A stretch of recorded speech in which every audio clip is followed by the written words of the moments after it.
Bueno, pues un fuerte aplauso de nuevo para ellos. Primero por estar aquí y después por haber sido capaces de crear donde no había, ¿no? Que yo creo que es lo más importante en esta industria en la que nos pasamos el día entero esperando que alguien haga algo para que nosotros podamos actuar, ¿no? Para que podamos trabajar.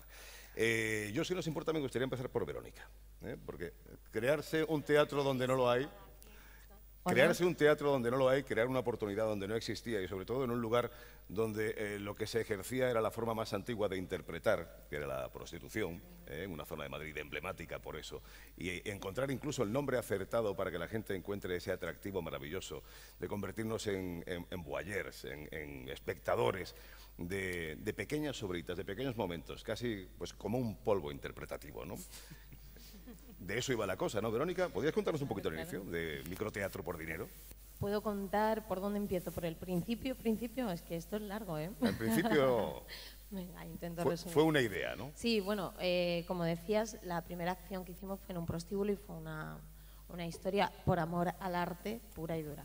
A ver, allí había un prostíbulo en Reformas en la calle Ballesta, que está ahí detrás, calle Ballesta 4.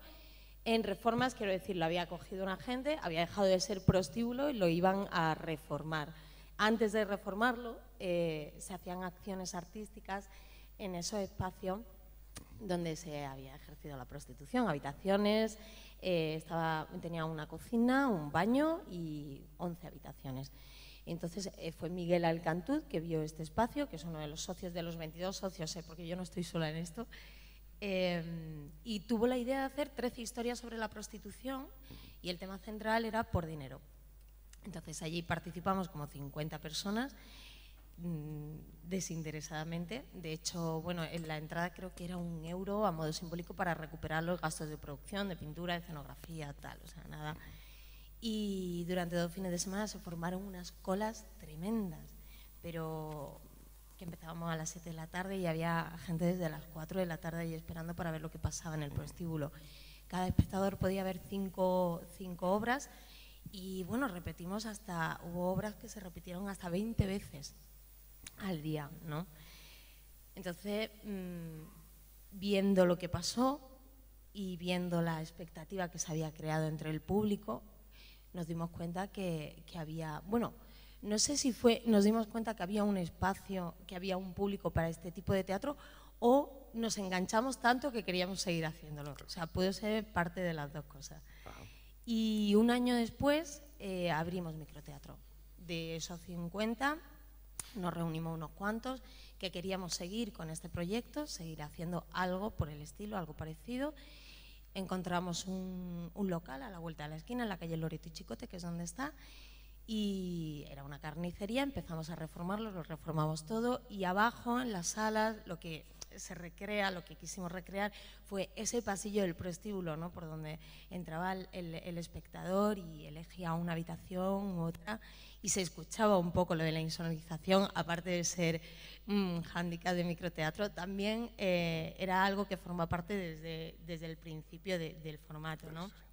Porque escuchabas lo que estaba pasando en la habitación de al lado y como que te llamaba la atención qué era lo que pasaba y querías verlo. Y nada, empezamos en noviembre del 2010, este año hacemos 5 años ya. Pues enhorabuena. Una iniciativa que merece un aplauso porque no solo conseguisteis la atención y el interés del público, también conseguisteis que una gran familia de actores, de intérpretes, quisieran sumarse a vuestra iniciativa. ¿Cuántos actores aproximadamente han trabajado ya en microteatro? Bueno, han trabajado más de 1000 actores. ¿Más de 1000? Más de 1000, sí. Creo que hicimos como 1000 en marzo. Hay algunos que repiten. Claro, nosotros programamos ahora 21 obras mensuales. Abrimos convocatoria. Al principio pues dijimos, sí, un espacio para hacerlo nosotros, o sea, para hacer nuestras obras y tal, pero evidentemente no podemos abarcar todo porque cambiábamos cada mes. Nos gustaba eso de la dinámica, ¿no? De que fuera 2 fines de semana y ya. Ampliamos a 4 fines de semana, 5 en algunos casos y abrimos convocatoria para que todo el mundo que quiera pueda participar. O sea, que ya sabéis que si os apetece escribir una obra, hacer un montaje, la convocatoria está abierta en la página de microteatro. Sí, porque además cubrís todo el espectro, ¿no? Desde guionistas, directores... Sí, claro. O sea, el equipo prácticamente es completo. Se envía el texto, que es lo que nosotros seleccionamos, leemos, Y el equipo artístico, la mayoría de los casos, en 95%, hay pocas veces que se envía solamente el texto, pero también se puede enviar solamente el texto. Si no tienes equipo artístico, entre los 22 socios alguno lo hará, o alguien que ha pasado por microteatro también se la podemos ofrecer. O... En realidad, bueno, nosotros abrimos un tema cada mes, esa es otra de las cosas que seguimos conservando desde el principio, por dinero. En realidad, cuando vimos que esas 13 historias con el tema por dinero y sobre la prostitución eran totalmente diferentes las unas de las otras, ¿sabes? O sea, no tenían nada que ver lo que había salido de la cabeza de cada autor. Dijimos, qué interesante, vamos a mantener un tema que motiva a la gente para escribir y vemos qué puntos de vista sobre el mismo tema podemos encontrar. Y de cada uno surgen millones de historias, ¿verdad? Millones de historias. Bueno, hay temas que son bastante recurrentes, pero bueno. Me gusta mucho uno de los puntos que has abordado. Perdona un momento, microteatro Valencia, microteatro Málaga, microteatro Sevilla, microteatro México, o sea, bueno, esto pasada. Ha sido algo que evidentemente no esperábamos en ningún momento. De repente el microteatro empieza a gustarle al público, a la gente. Los profesionales yo creo que encuentran un lugar donde, pues si alguien es actor, prueba a escribir un guión, 15 minutos, o sea, si se equivoca tampoco es tan grave. Y si lo hace bien, pues es el inicio de algo. Los directores también pueden dirigir. Se crean sus propias escenografías, en fin. Habéis creado una familia que funciona y una familia que está haciendo que la interpretación sea un referente en todo el mundo para todos aquellos que quieran iniciarse. Sí, es como por fin parece que podemos hacer algo de forma sencilla, económica, sin grandes gastos, ¿no? Entonces se empieza a extender. Donde lo que y prima se es el puede talento. hacer de forma local también, ¿no? Que decían los chicos de Granada, venían aquí a buscar trabajo y ahora ya hay en otras ciudades. Entonces hay gente que, vale, sí, su centro es Madrid, pero es de Málaga y puede estar un mes, dos, haciendo una obrita de microteatro en Málaga o en Sevilla, ¿sabes? Y hay un punto muy interesante en toda algo. vuestra historia y es esa capacidad de crear una historia solidaria, ¿no?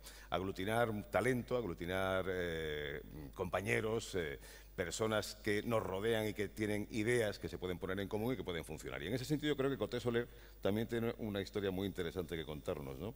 Con entradas y más. ¿Cómo surge esto y cómo consigues que todo el mundo te acompañe en tu proyecto? Bueno, pues es una movida bastante... ¿Esto se oye, no? Se oye, sí. Acércatelo. Yo soy actor, soy productor también, y antes de todo esto hice la carrera de informática. Y mientras vendía uno de mis espectáculos tuve la hostia de problemas vendiendo las entradas, problemas de todo tipo, ¿no? Y empecé a investigar cómo lo resolvería yo, por lo que yo sabía de informático.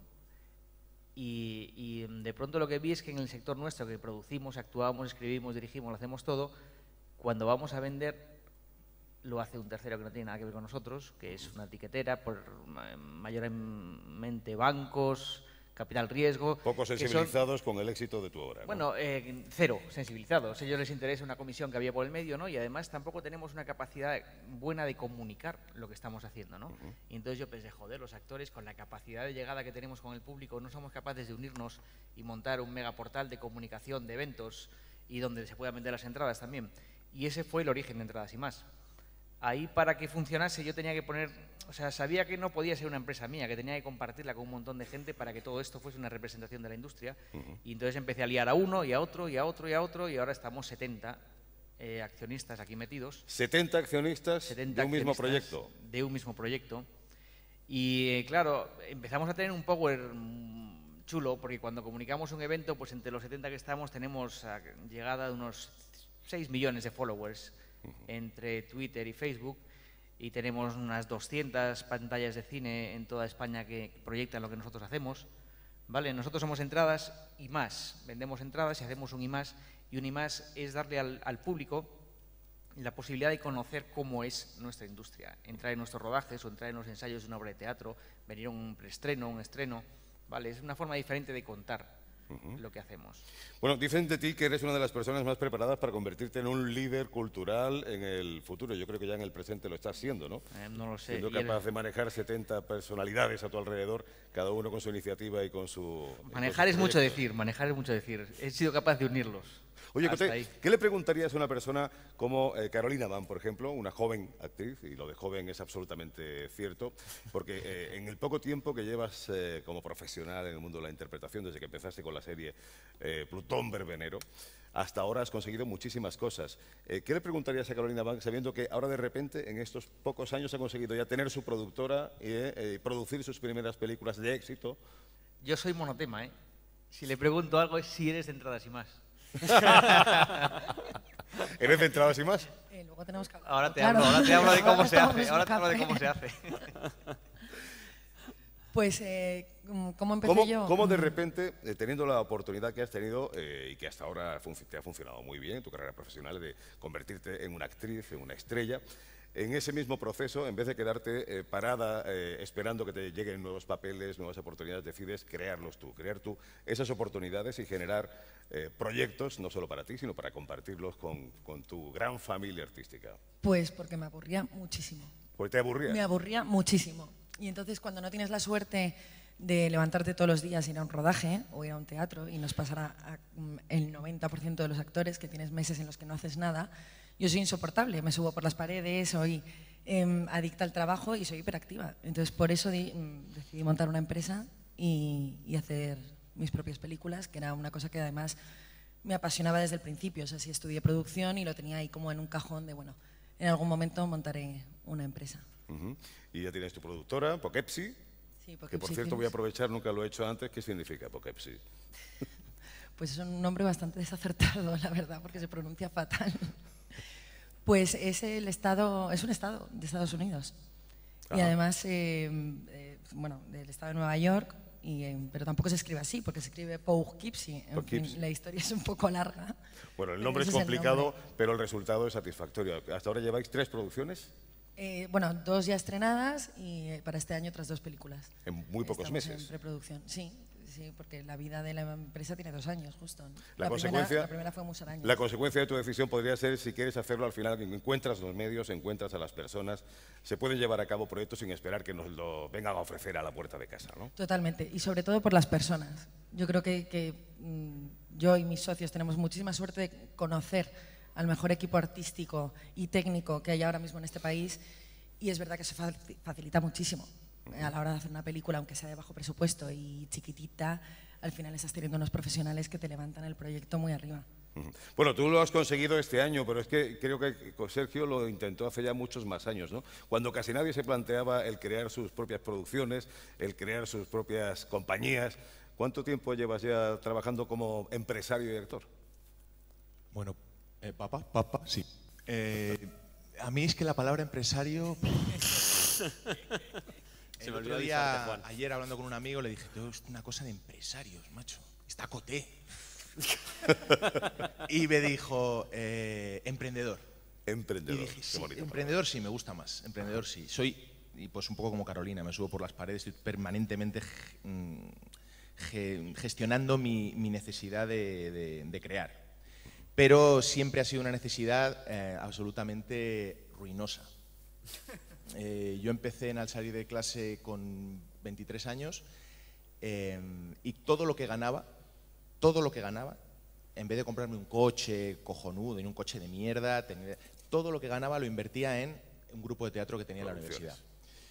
Y bueno, era ruinoso, claro, porque además es que no recuperábamos nada, pero era inevitable, no podía evitarlo. Entonces, han pasado unos cuantos años desde entonces, 17 ni más ni menos, y hace relativamente poco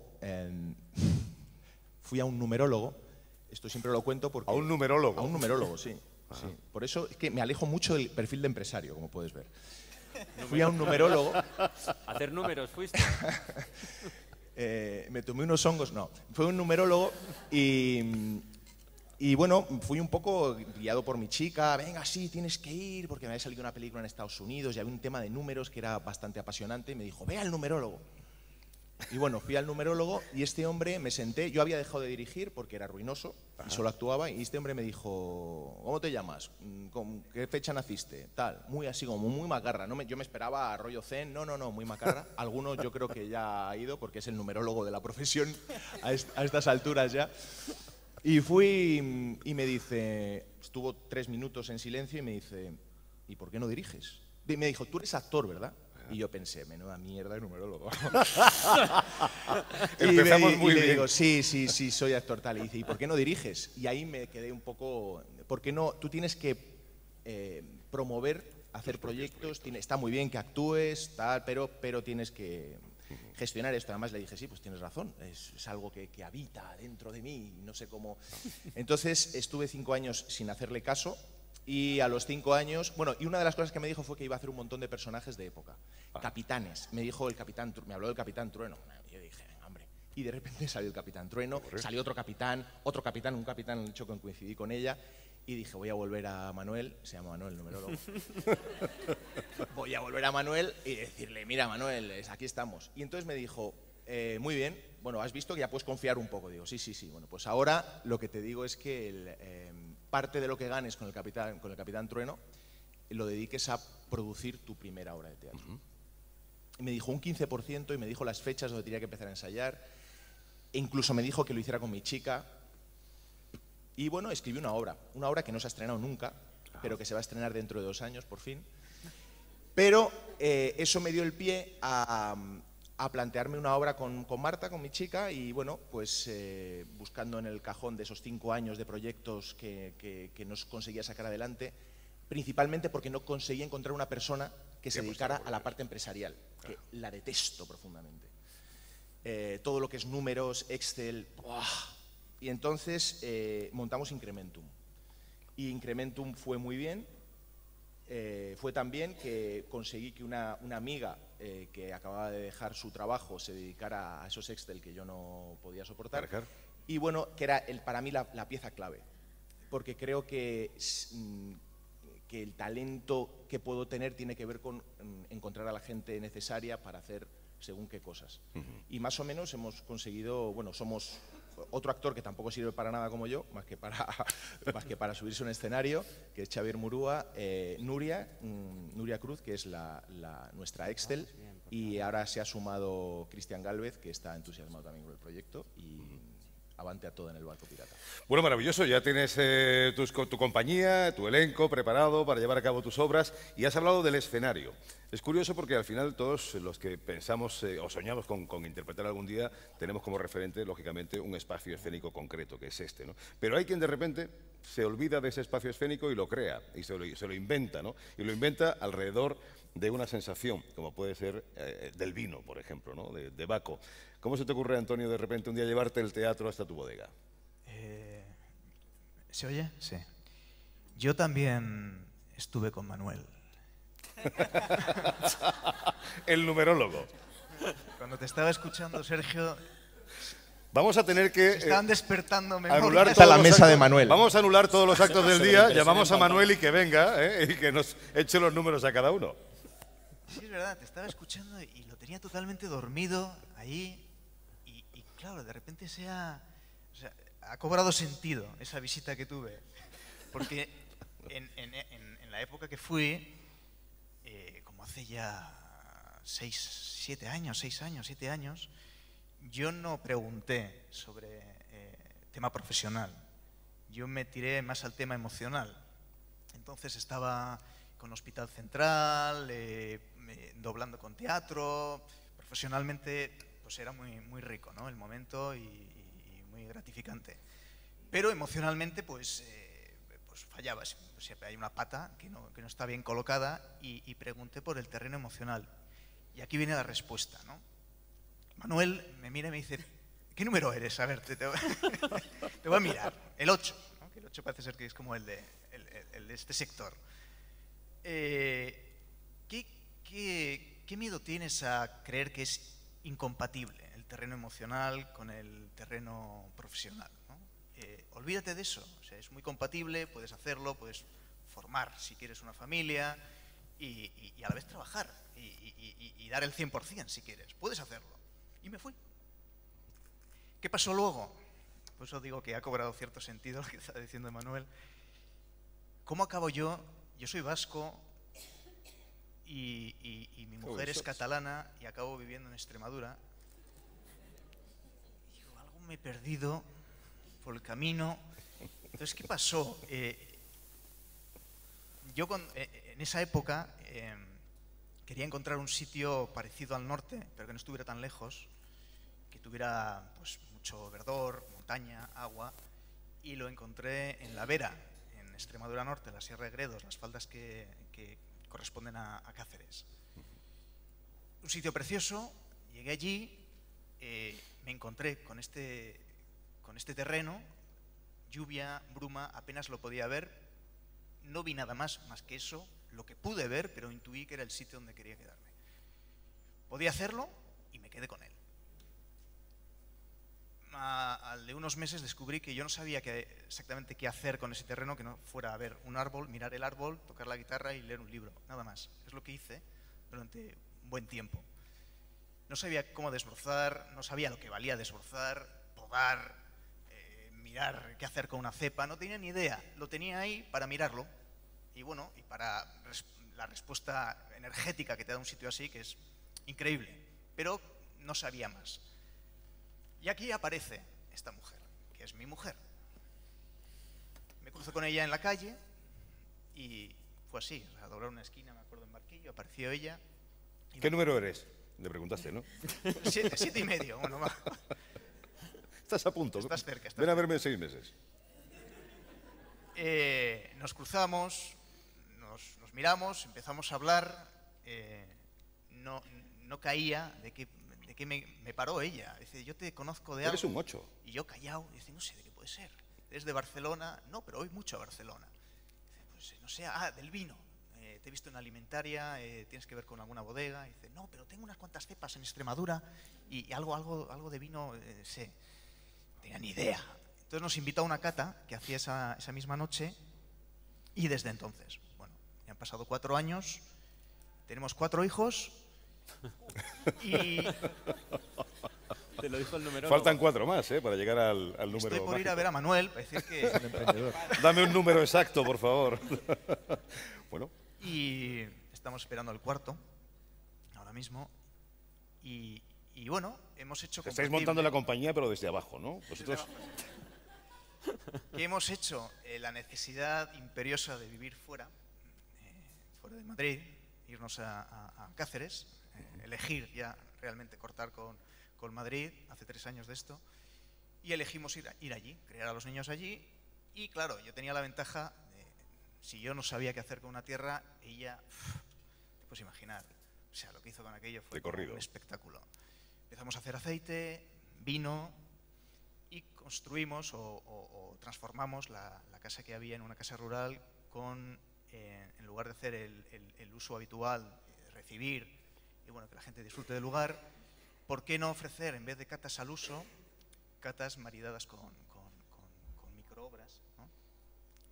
Según el carácter del vino, en función del carácter, pues trabajamos pequeñas obras de parejas, ¿no? De historias de amor, según pues un carácter fuerte, un vino joven, un vino sensual, ¿no? Trabajamos mucho con vinos extremeños y también de fuera, también del Somontano, del Priorat. Y aceite. Y luego el viaje del aceite también fue otra, porque además de ser sommelier, enóloga, porque figuraba ahí que era yo el enólogo, mentira, yo solo soy un número 8, y la enóloga, la sommelier y la maestra de Almazara era ella. Entonces, queríamos compaginar las dos expresiones, ¿no? En la enología con el teatro, teatralizar las catas, al fin y al cabo. Y nada, hemos estado allí 3 años, acabamos de regresar también ahora a la ciudad y bueno, vamos combinando. De todas maneras, lo vuestro era muy previsible, todas las noches vino y aceite, un niño por año. Es normal, es normal. Lo importante es crear ese espacio, sabía que se iba a caer, crear ese espacio escénico donde la gente además pueda vivir una nueva experiencia, donde tu profesión, tu necesidad de interpretación también se vea volcada en ese nuevo espacio donde todo el mundo acuda no solo a buscar el entorno, sino también a buscar la emoción que provoca la interpretación. Claro, era un viaje sensitivo, o sea, aparte de probar el vino, aparte de degustar una pequeña obra, una pequeña pieza, y luego ya, pues no sé, la gastronomía del lugar, Magnífico. Llevarte botellas de aceite. Vino y aceite, número 8. Niño, Ay, niño, que niño. te lo has montado. Bueno, lo que queríamos con esta primera mesa, abrir así el día, era despertar en nosotros la ilusión, despertar en todos los que estamos aquí esa idea de la posibilidad. ¿Por qué vamos a esperar que vengan a buscarnos cuando nosotros podemos provocar también la acción, podemos provocar que ocurra aquello que deseamos? Tenemos muchos más ejemplos por aquí. Por ejemplo, tenemos a Madalena Blesa. No os preocupéis por lo de Blesa, no es familia del señor de Bankia, ¿no? Está ahí al fondo, es una mujer maravillosa, también emprendedora, que sin un duro ha conseguido con su familia llevar a cabo su sueño, que era hacer una película. Ya han hecho una película. Podéis hablar con ella, podéis preguntarle cómo lo han conseguido en el Coffee Break y va a ser realmente emocionante lo que os va a contar. Y hay muchas más experiencias por aquí que seguro que estáis llevando a cabo o queréis llevar a cabo y no os atrevéis. Me gustaría que para finalizar cada uno de vosotros nos dijera dónde está ese punto, cuál es la motivación necesaria para ponernos en marcha, para no esperar que vengan a buscarnos, sino ir a buscar nosotros nuestros sueños. Un consejo para todos ellos. Eso quería decir yo, pero no me salía. Un consejo. Ah, y el teléfono de Manuel, por favor. Que no falte. Es más, el consejo no hace falta, con el teléfono yo creo Sobre que todo el suficiente. teléfono de Manuel. ¿Eh? Carolina, comenzamos contigo. Bueno, dar un consejo cuando todavía voy en pañales me parece un poco fuerte, pero más que consejo yo creo que son 4 ingredientes lo que hay que tener para dedicarse a esta industria y yo creo que ser un profesional en general. Primero, talento, suerte, trabajo y valor. En ese orden. Pues yo creo que son O los 4, no puede combinándolo. faltar ninguna de ellas. Es un número 4. Sí, lo sabes, creo que ¿no? esos son los ingredientes. Talento, suerte, Trabajo y valor. y valor. Pues un aplauso para esos 4 consejos. Sergio, hay un punto de locura que faltan esos 4 puntos, ¿no? Bueno, yo soy un reivindicador, creo que además estamos en un momento que se presta mucho para esto, en donde no hay pasta y donde cada vez las puertas están más cerradas, entonces yo soy un defensor del actor creador. Para mí nos han vendido que nosotros no podemos como actores. Forma parte de casi como de la profesión. Tenemos que esperar a que nos llame un agente que nos proponga una película escrita por otro, dirigida por otro, iluminada por otro, y luego nos ponemos ahí, lo hacemos, es en el sueño de nuestra vida, vemos la película y el 90% de las veces no estamos contentos porque no hemos hecho lo que nosotros esperábamos que iba a ser esa película. Con lo cual, el sueño americano de triunfar, de hacer una peli, de ser una estrella, etcétera, etcétera, de repente se difumina, porque es inevitable, está. Yo lo que propongo es que, como también se hace en Estados Unidos, de hecho, que cada uno nos hagamos cargo, y esto es un término empresarial, es el único que me sé, Make myself. de la integración vertical de nuestro trabajo. Es decir, que nos convirtamos en directores, en escritores, en dramaturgos, escritores, guionistas, como lo queramos llamar, en iluminadores, que empecemos a perder el miedo a que somos creadores, no solo somos intérpretes, no solo somos uno que llega y hace lo que dicen los demás, escrito por otros, sino que podemos contar nuestras propias historias. Integración vertical de nuestro trabajo. Un fuerte aplauso. Porque yo creo que tiene mucho que ver con ponte en pie y no esperes sentado, ¿no? A que ocurran las cosas. Vamos a ponernos en marcha y todo termina ocurriendo, sino que se lo pregunten a Manuel. Sí, señor. Muchísimas gracias, Sergio, por esa aportación. Verónica, sin microteatro no va titubas a microteatro. Estamos hablando de visibilidad, estamos hablando de oportunidades, estamos hablando de personas que han venido desde muy lejos y, por cierto, que os agradecemos de corazón a todos, aunque queda mucho día por compartir, que hayáis hecho este esfuerzo para estar aquí y que alguien nos cuente que podemos conseguirlo. Estemos donde estemos, vivamos donde vivamos. Los actores, los directores, los guionistas que llegan a microteatro no son todos necesariamente de Madrid, ni mucho menos, ni de Barcelona, ni de Valencia, los grandes centros de producción. Desde cualquier parte se puede conseguir. Claro, claro, actores hay en cualquier pueblecito pequeño, siempre hay alguna persona que tiene la vocación, ¿no? O sea, actores hay en todas partes. Yo lo que sí me gustaría decir, yo estoy con Noelia, que decía la perseverancia. Perseverancia es muy importante en esta profesión que es, bueno, podría decir desagradecida, pero no es la palabra, ¿no? Pero es difícil, es muy complicado, hay muchos no, pero también hay algún sí que te hace volar. Entonces, tener sobre todo amor por lo que haces, ¿no? Y hacerlo, aunque sea la cosa más pequeñita del mundo, hacerlo con el corazón, de verdad. O sea, no estés esperando a que llegue la película importante del director tal, no. O sea, el corto que haces mañana, la microobra, la película independiente que ruedas en el verano sin cobrar un duro y sin irte a la playa en 3 meses, todo es importante, todo, tanto como la grande, ¿no? Entonces yo creo que realmente es una profesión vocacional dedicarle el alma entera a lo que estás haciendo. Es importante poner palmera siempre en el storyboard, ¿vale? Si haces una película, un guión, pon una palmera y te acercará un poco a la playa, ya que es verano. Sí, pero cuando no hay presupuesto, en el barrio de Lavapiés es donde se rueda. Por cierto, hay que contar, por si no lo sabéis todavía, que gracias a Microteatro, Vibuc también ha tenido la oportunidad de hacer visible a muchos actores y actrices. Qué pesado esto, tiene que repetir actores, actrices, intérpretes, que han sido seleccionados para que los martes se conviertan en los martes de Vibuc en Microteatro. Seguimos en ello. Así que todos tenéis la oportunidad, corred la voz, es importante que todo el mundo sepa que a través de Microteatro y con Vibuc se puede conseguir. Señor líder cultural del futuro, las ideas funcionan. Si llega el futuro. Las ideas funcionan o no funcionan, pero hay que ponerlas en práctica. Decía Thomas Edison que él no había fracasado en la vida porque había encontrado más de 10.000 ideas que no funcionaban, y saber que no funcionaban ya era bastante, ¿no? Bueno, espero no encontrar tantas. Mira, de lo que me quedaría yo de todo esto es, cuando yo llegué aquí a Madrid y empecé a estudiar interpretación, me acuerdo que salíamos de copas todas las noches, de trompa, por ahí, tal cual. Yo sigo haciéndolo. Yo ya no, fíjate, ya me pasa mucha factura, pero teníamos unas ideas de la hostia cada noche y al día siguiente siempre se abandonaban las ideas. Y entonces yo me cabreaba porque todo el mundo se quejaba de ¿y ahora qué? Y yo decía, joder, pues hagámoslo. Si te das la hostia, te la das, si no, pues te puede salir bien. Y desde el principio que llegué a Madrid, cada vez que me he metido en algo, me he metido a muerte en ese algo. He luchado por ello porque hay una pasión por dentro que me mueve. Yo no puedo aconsejar a nadie cómo hacer para que te mueva la pasión. A mí es que no puedo. Yo me levanto por la mañana y tengo unas ganas enormes de hacer miles de cosas. Si lo quieres hacer, hazlo. Hazlo. Just do it. Que nada ni nadie te pare en el proceso, ¿no? Y sobre si no, todo, mira, para mí lo que me paraba siempre, ¿sabes qué es? Las dificultades que me encontraba. Entonces, cada uno, cuando te levantas y ves un mundo, un mar de dificultades y dices, ¿cómo me meto con esto? Yo lo que hago es no perder de vista el objetivo, lo que quiero, lo que me ilusiona, porque si yo pierdo lo que me ilusiona, lo único que me queda es todo lo que tengo que resolver, que es una mierda. Y eso me lleva directamente a la experiencia de Antonio, vino y aceite, y al final has conseguido hacer lo que querías hacer en el lugar donde querías hacerlo. Sí, yo creo que, subrayando lo que dicen mis compañeros, que creo que también, por añadir algo más, lo tenemos como espina dorsal, es creerse a uno mismo, ¿no? Hacerse dueño del miedo, ese miedo que tenemos, y creo que hacerse dueño de ese miedo es hacerse dueño del mundo, y que es el motor suficiente como para incluso aplastarte, para levantarte otra vez, pero creerse a uno mismo. Qué bueno. Esto y lo de Manuel ha sido lo mejor para empezar el día, sin duda. Al final se cayó la botella, que era lo que todos esperábamos. Toma.